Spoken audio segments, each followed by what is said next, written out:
Destructive commodities we rely on in our everyday lives come with a high risk.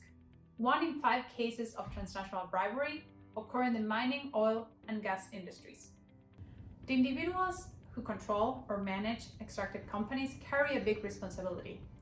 Due to their scale and impact, the operators of extractive industries have obligations to their host countries. Many of these countries are also in the front line of the battle against the COVID-19 pandemic, where every cent counts as countries mobilize funding to meet urgent needs. Identifying those who control or run extractive operations, the so-called beneficial owners, is vital. The project we've developed goes one step further. Colombia is one of the 54 countries that implement the EITI. Having recently passed a law on asset disclosure publicity, we identified the country as a pilot for a prototype.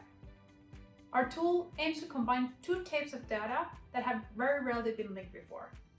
Data on beneficial owners is crossed with information on the financial disclosures for public officials and other politically exposed persons to identify red flags that signal corruption risks. Our system can identify risk of conflict of interest, illicit enrichment, and cartels. We have the technical skills to bring different datasets together and to enable the governments, anti-corruption agencies, the media, and civil society to quickly identify potential corruption.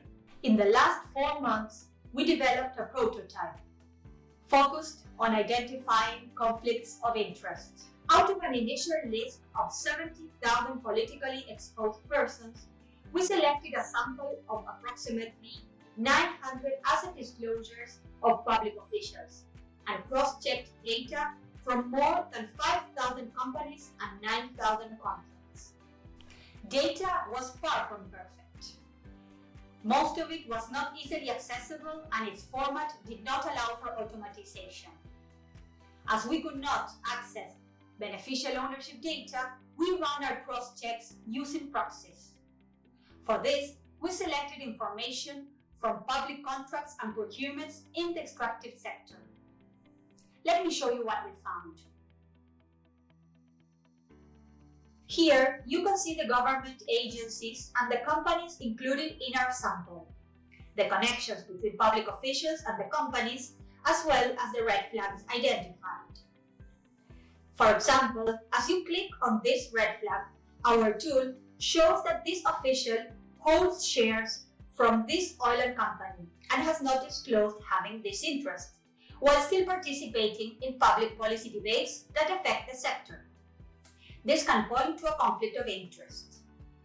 This other red flag signals another possible conflict of interest, focusing on family connections.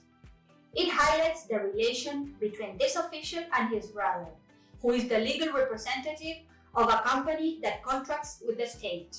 Even having cross-checked the data of barely 1% of the initial list, we uncovered 19 possible conflicts of interest. With more time and resources, we can improve this tool and apply it to larger samples. The tool can be used to cross-check asset disclosures with other types of contracts and ownership data. Going forward, the solution could be implemented in other countries and sectors. For example, it could be used in public procurement of medical equipment or other public contracts related to the COVID-19 response. Currently, about 40 of the countries receiving IMF emergency funding have committed to procurement transparency. Our tool could provide a ready solution which opens new possibilities for putting this data to use.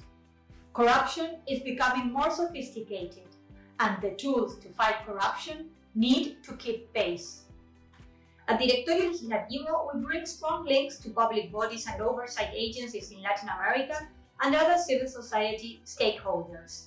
And at the EITI, we support more than 50 countries to publicly disclose beneficial ownership and contracts in the extractive sector.